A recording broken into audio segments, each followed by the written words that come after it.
Welcome back, Endgame community. I'm Kier, he's Chris. We're going to go game by game once again to tell you which running backs should be in your lineup and who you should be benching.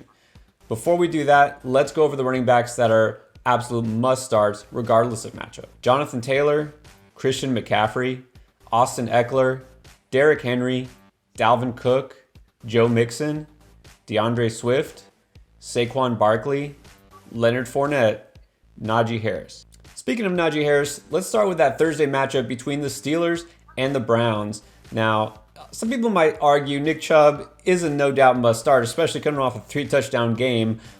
Chris, you're not necessarily a member of the Chubb fan club when it comes to PPR leagues and fantasy, but how do you feel about him this week? Yeah, I mean, you got to start Nick Chubb. It's not the best matchup like he's had in weeks 1 and week 2, but we know TJ Watt probably going to miss this game, so I think Nick Chubb a solid start here in week 3. Yeah, like with the usage he's getting, and we kind of figured with Brissett at the helm, this would be a conservative attack. You know, they would go through the running game. They're doing that. And look, Nick Chubb, he's a really good running back, and he always has touchdown upside. I mean, you kind of have to start him. And the Steelers, I know that defense looks scary in week 1. They don't have TJ Watt, and they're not, completely dominant. I think you have to start Chubb. Kareem Hunt, I don't know. I mean, look, we both expected better things from him against the Jets, and it was all Chubb. So how do you feel this week? Well, it wasn't all Chubb. They got almost the same touches. It was just Chubb got 3 touchdowns and Kareem Hunt didn't, which was kind of the opposite in week 1, of course. That's the thing. Kareem Hunt's always a guy you can plug in as an RB2 because he does get passing down work. He pretty much gets the same amount of work as Nick Chubb. Both these guys have chances to score. Not a must start, but a good start. Yeah, I feel like he's usually kind of on that border, kind of a high-end RB3, low-end RB2, flex type player. And I would love it if it was a matchup where I felt like the other team would score more. I just don't know with the Steelers offense, but I think he's still a decent start. All right, now my Dolphins coming off a huge win against Baltimore, and their reward is now they get to face the Buffalo Bills in week 3. It is a home game though, so let's talk about the Buffalo running attack. Devin Singletary, still the lead dog. How do you feel about him in this matchup? He's kind of a flex guy if you need him. This isn't the greatest matchup. So for me, he's more of a flex start if you need him this week. Yeah, just never going to have that pass catching floor. He'll be fine, but he'll never really be more than that to me, right? He's never going to be a must start. So I think he's okay if you need him. And then Zach Moss, I mean, maybe he'll get a touchdown, maybe a few receptions, but how excited can you be? Yeah, not excited at all. Zach Moss doesn't need to be in your lineup. You can sit Zach Moss. Look, unless you have a ton of injuries and there's no bye weeks, there's really no reason you should be playing Zach Moss. So I'll say I will pass on him. And then on the other side, really frustrating. Chase Edmonds was the guy in week 1, and of course Raheem Mostert the guy in week 2. What do you think is going to happen this week? I don't know. I'm not going to try to guess. I'm sitting them both against the Bills. They're just both must-sits for me. Yeah, look, it's funny. Everyone's going to be excited about Mostert. And I say, worth a pickup if you need a running back. You have space, but I'm not starting Mostert. And then as far as Chase Edmonds, I do think he is kind of that startable, kind of third running back or flex. Because I do still think he's going to be the lead guy for the most part. I do feel like, they might need to pass the ball to Chase Edmonds, and the running backs, they weren't going to have their way like they did with Baltimore's secondary or lack of secondary. So I feel like Edmonds does kind of bounce back, but not a must-start. I think he can be startable. All right, Bengals taking on the Jets. I mean, at this point, are we going to be shocked if the Jets are favored in this game? I don't think so. But look, the Bengals are struggling on offense. We know you got to roll with Mixon. What about the Jets here? This Michael Carter versus Breece Hall. Love Breece Hall, but Michael Carter's still getting a lot of touches. So let's talk about Carter first. We got a ton of questions about Carter last weekend. Yeah, I think Carter remains a good low-end PPR RB2 because Jets probably going to be playing from behind. I know the Bengals haven't looked like world beaters in weeks 1 and 2, but it's the Jets. This is a get-right spot. So I think he'll get plenty of receptions. So I think he's fine as a low-end RB2. Yeah, I agree. PPR leagues, full PPR, you can roll him because he's going to get some receptions, but the ceiling just necessarily isn't there. So he's a, if you need him, okay start. And then Brees Hall showed some flashes. He's just not getting enough touches, though, is he? I mean, no. Again, another guy. I'm going to say low end RB2 PPR start. We did see Ty Johnson get run in this game after he got none in week 1, but I don't think that's going to last. So I think Brees Hall is still an okay kind of if you need him start as a low end RB2.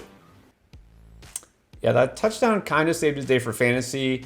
You don't love starting him, but you can get by with it for now. But don't be impatient. Better days will definitely come. All right, Raiders taking on the Titans. So it's still Josh Jacobs. Really not a lot of other running backs involved at all. So Jacobs, does that make him startable?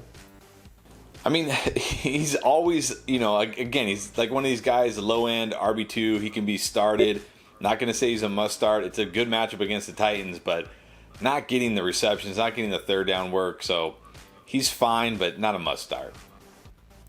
It's weird that a guy who's not only the starting running back, but clearly dominating the market of touches for his team's backfield is barely startable. And there's so many questions we got about Jacobs last weekend, and I said, there's nothing enticing me about him, and he really hasn't done much for fantasy. So I would say only if you need him. Like, you can start him, but don't get your hopes up.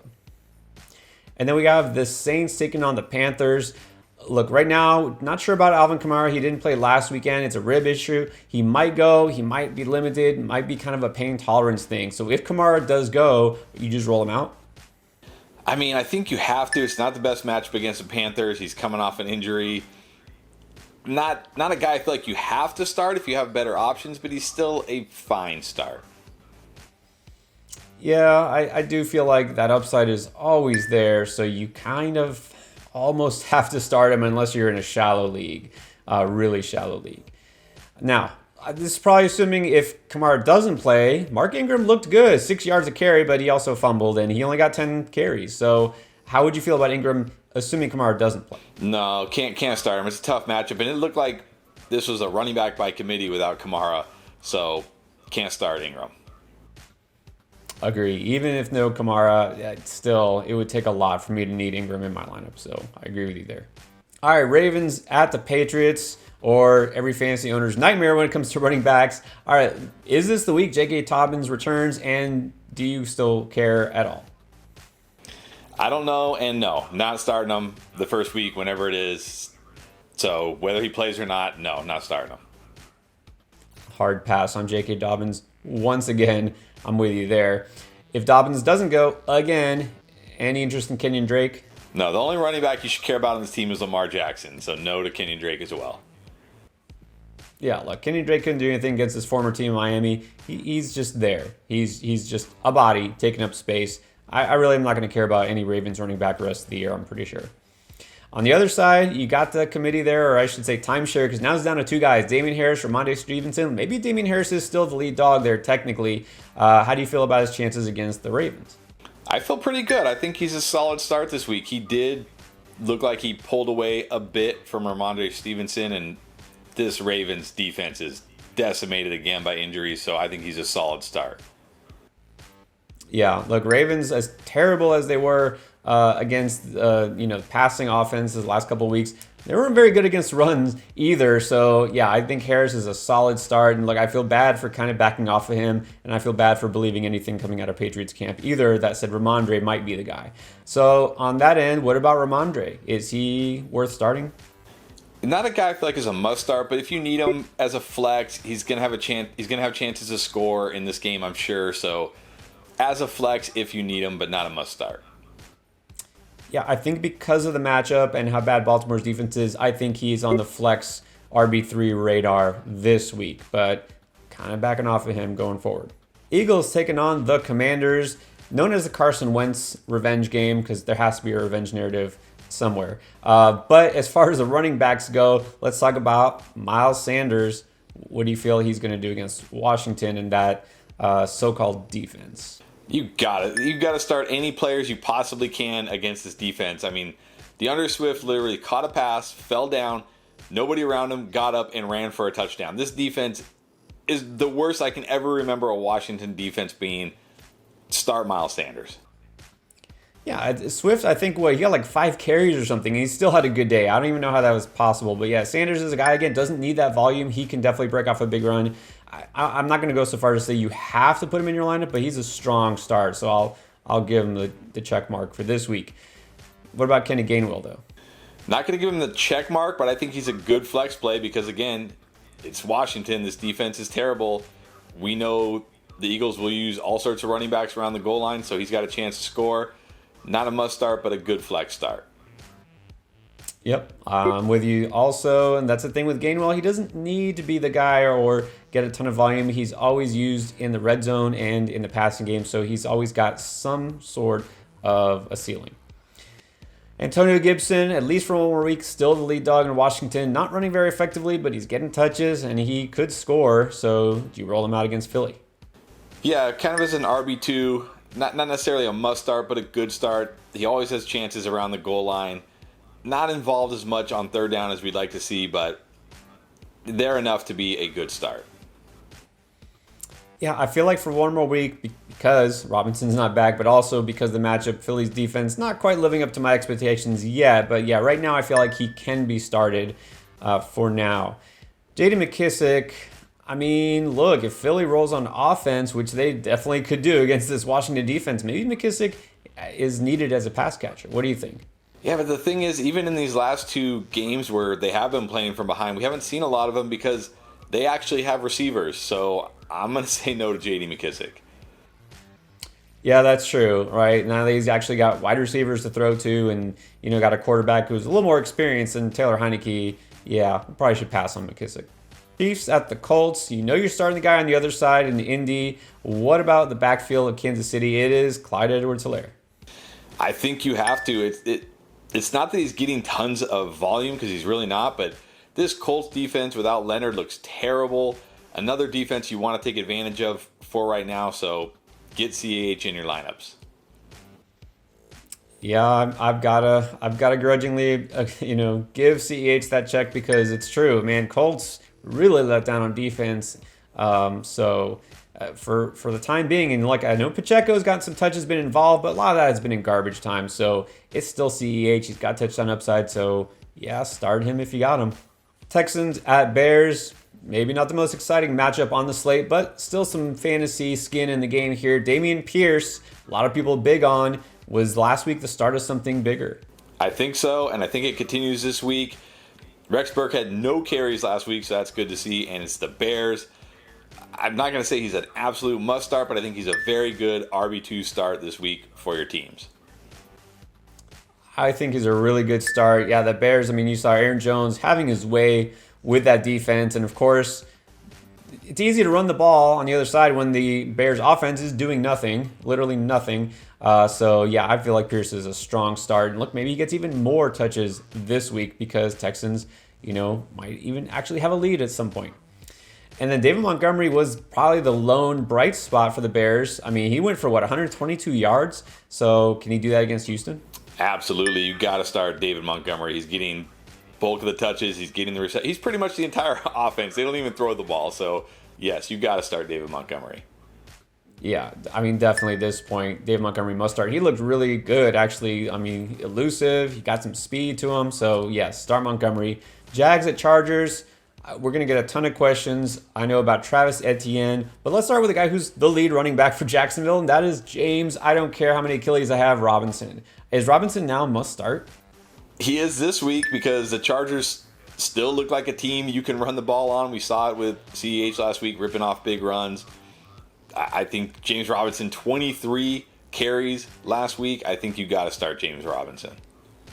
Look, with the volume he's getting, and especially around the goal line, yeah, you have to start James Robinson. And if you picked him up off of waivers, congratulations. Good for you. Travis Etienne, a lot of people are nervous about him. How do you feel? Nervous? I think here in week 3, he's nothing more than a flex play. He's not even getting targeted the way we'd like to see. So it's a good matchup for running backs, but nothing more than a flex.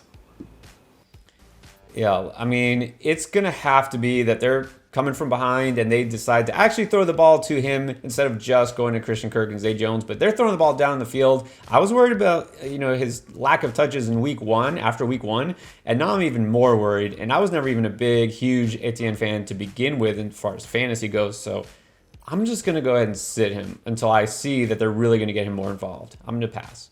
Rams, Cardinals. Glad to say that this is now a timeshare. Cam Akers, ran with so much urgency last week. But seriously, though, Cam Akers, he was at least involved. Do you feel like he could be started against the Cardinals defense that is not very good? Again, another guy, I feel like just because the matchup is good, I'd put him in as a desperation flex. Maybe he can get a touchdown, but we still haven't seen this guy run for more than 3 yards per carry in any game since he's come back from Achilles. So he's not going to give you anything as far as yards go. So touchdown dependent, flex him if you need him, but that's about it. Yeah, I'm hoping for better things, but I'm still reasonable about it. I agree. He's a RB3 play if you need, and I did need him last week for whatever reason, injuries. So, but yeah, I'm not saying he's a must start. Darrell Henderson, I'm gonna assume kind of in the same boat because he's just splitting time with Akers. Yeah, same thing. Darrell Henderson looks good. He's running well, but McVay loves Akers, so nothing more than a desperation start against a bad defense. Yep, I think we're both in lockstep here. Both guys, you don't have to start, but you can, and you're maybe not too crazy about it. And then on the Cardinals side, James Conner did leave with an ankle injury, didn't play during the very end of the game with that crazy comeback. It seems like it's not serious, so he'll probably play. If he does play, you just put him back in your lineup? Oh, man. If it wasn't for the matchup. We saw it with Cordero Patterson last week. Did nothing against his defense. This is a strong run defense. I know he can always score. I'm going to say he's more of a touchdown-dependent flex this week. Yeah, it looks like in this offense, he's going to be mainly touchdown dependent because they're not able to run the ball too effectively. They're not able to actually maintain a lead and play defense and those things that are important for a running back. So I do still feel like if he's playing, he's the guy there. So I feel like he's kind of a must start because he's always going to have that touchdown upside. Now, if Connor doesn't go, it's probably going to be a split between Eno Benjamin, Darrell Williams. How do you feel about both those guys? Nah, don't want to start either one of them. They split. It's the Rams. I'll pass on both. Yeah, I figured if you're not crazy about Connor, you wouldn't be crazy about his backup. So I agree. You should be able to do better at this point in the season. Packers at the Bucks. This will be an interesting matchup. Got some star power. Of course, the quarterbacks will be the talk, but the running game might be the key here. So how do you feel about Aaron Jones? Does he keep it going like he did against the Bears Sunday night? No, Aaron Jones does this every year in week 2. Literally, go back like 4 or 5 straight years. He goes off in week 2. Tough matchup. He's still not getting more targets than A.J. Dillon. They both had 3 targets last night. They both had the same amount of carries. I'm not going to say a must sip. I'm going to say more like a okay RB2 start. Yeah, it's true because let's remember it was the Bears, not necessarily the best defense, and of course Packers are owners of that franchise. This is the Bucks is one of the best run defenses in the league, so that pass catching upside kind of keeps him afloat. But yeah, I think he's more like a flex play, honestly, this week. And even though he did rip off those big chunks of yards and those big plays and get the touchdowns, I feel like every time I looked, it was A.J. Dillon carrying the ball. He still seems to be the guy who's almost the lead back there. So do you think Dillon is more playable or is it kind of the same? No, it's the same. Yeah, it's the same. Dillon is getting still more of the groundwork, and they're pretty much the same on targets. But against the Bucks, gonna need a touchdown for either of these guys to really pay off. So Dillon to me more like a flex. Yeah, I agree. I feel like they're going to get a lot of touches, but there's not going to be a lot of efficiency. So if there's not a touchdown in play, might let you down. But yeah, I think both are kind of the same. Just you can play them, but you don't have to. All right, don't get too excited, but we got Atlanta Falcons and the Seattle Seahawks playing against each other. And we do have to talk about their running game. So, look, Cordero Patterson is still the guy in Atlanta. Do you think maybe against a defense like Seattle, he gets some mojo back? Yeah, this is a great matchup against Seattle. I think you've got to start Patterson this week. Oh, I didn't think you'd go that far with Patterson. I think he's a solid start. Yeah, because you know what? I'm a little worried Tyler Algier was active and he got 10 carries. It's more than we thought, but a lot of that's just because, they were losing and wasn't doing much on the ground anyways, getting some touches. So I think Patterson is a solid start. I don't know if I go must start, but yeah, he's pretty solid. And then on the other side, now another timeshare, just we all wanted. So Rashad Penny and Kenneth Walker, both of whom did very little last week. Now this is Atlanta, so you feel good about either one? How about Penny? No, only 6 carries last week. No targets, no receptions. He's completely touchdown dependent. I'm going to sit Rashad Penny even in a good matchup. It's tough because if Fela gets Atlanta, they'll be able to run the ball more, but it's like, who's it going to be? That's the thing. So I'm going to say Penny is startable. I don't love it, but look, honestly, I'd rather start him over a guy like Khalil Herbert or, Benjamin, some of those other guys we talked about. So I think he's startable, and I kind of feel the same about Kenneth Walker. Look, he's at least getting some targets, which people said he wouldn't do, but he's going to get him more than Penny. So I think both guys are startable if you need them. Yeah, I'm going to say no to Kenneth Walker for now. Not really there yet, right? Only 4 carries last week. Did get 2 targets, but just not enough volume for 2 guys in this offense. So I'm going to say no to both these guys. And then we got the 49ers and the Broncos. Might be a defensive struggle, but now in the backfield, it's Jeff Wilson's show. How do you feel about Jeff Wilson? Looked kind of sharp last week. Yeah, with Davis Price now on IR, Jordan Mason wasn't even active last week, so you got to think he's going to get the bulk of the carries, at least as far as running backs go. But Debo's going to get a bunch of carries too. It's a tough matchup. He's a fine, like a flex start or a start him if you need him, but not a guy I'm trying to force into my lineup. I feel the exact same way. Don't love him because of the matchup, but you can use him because at least you know that the touches will be there. And then the Broncos, Javonte Williams, maybe he's going to get to must-start territory at some point, but man, it's the 49ers. That's a really good defense. Yeah, I don't think you can bench Javonte Williams. He's too good, and he is involved in the passing game, but not a guy you have to start this week. I'm going to say more of like a low-end RB2 this week. You can start him, but not a must-start. I still say you should be starting him because he can rip off those big runs. He is getting a lot of work as a pass catcher. It sounds like Jerry Jeudy is going to be okay in play. Like if he would be out, I would be all over Javonte this week. But yeah, I still feel like he's kind of a guy you have to start. Melvin Gordon, I'll go the opposite direction. I'll say you can just go and sit him in this one. Yeah, in this tough matchup, you can sit Melvin Gordon. And then we got the Cowboys at the Giants. It's going to be Daniel Jones versus Cooper Rush. So, ending the week with that. All right, let's talk about the running game. You're starting Saquon. I'm guessing you're not starting Zeke, or at least if you are, you're not crazy about it.